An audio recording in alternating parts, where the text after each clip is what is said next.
sometime, and I'm hoping maybe next time we come through town, maybe we can do one of those. Yeah, that'd be fun. I don't know if many of you have looked us up and read our story or any of that, but I spent about 8 years traveling around the country, homeless by choice, and so a lot of that's kind of generated some pretty interesting storytelling.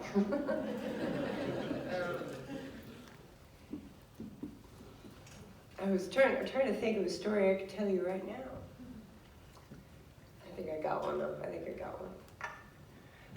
Used to get into a lot of trouble whenever I was out and about. Not the kind of trouble where, you get locked up and kind of stuff, but mischievous kind of trouble, hide in the bushes, kind of, capture the flag kind of trouble. You know what I mean.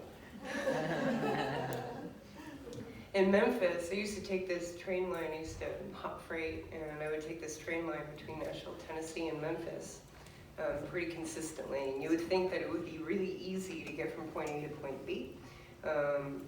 It'd be a quick thing, but it's not. It takes 16 hours from Nashville, Tennessee to Memphis on a freight train. It takes a long time. But it's a really nice ride. You stop, you get to kind of see things around. Trains have traffic lights just like cars do. And this one particular time though, somebody had taken, there's this giant bridge in Memphis where you catch a train, and there's this big wall where the train pulls out of the yard, and it'll pull out once and then it backs back in to gather up another string of cars before it pulls out on for Nashville. And so it was great because you get to watch it pull back in and then pull back out, and you could pick your car, acrobatic thing running on a moving train or nothing like that. So it was great because it would take 5 minutes or so before it would launch off.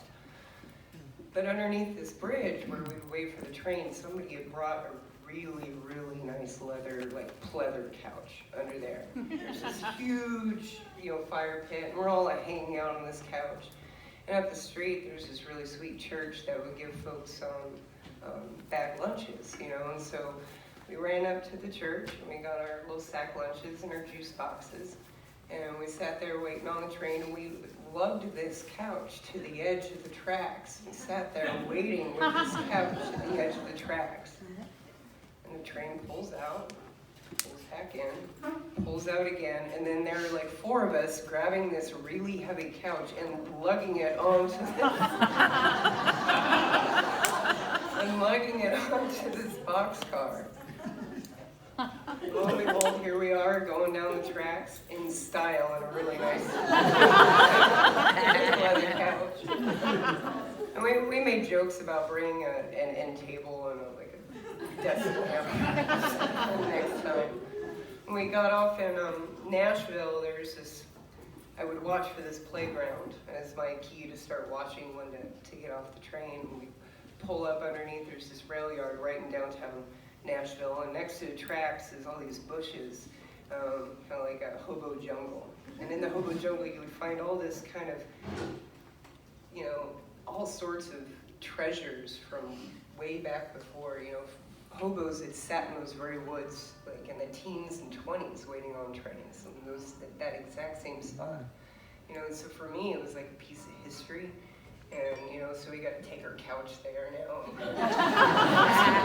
It was great, and that couch was there for a long time, and I got to sit on that couch, and I got to think about how Harry McClintock probably sat in those very same little hobo jungle and waited on trains, or Lead Belly, or, other famous travelers like that.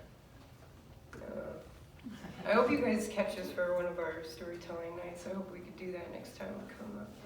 Yeah.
joy with you I will share. I'm gonna take a trip on that good old gospel ship. Go sailing through the air.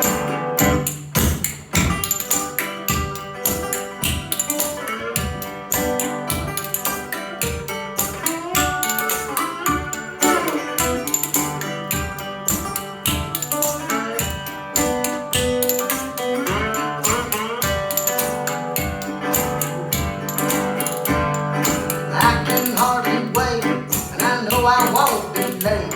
I spend all my time in prayer.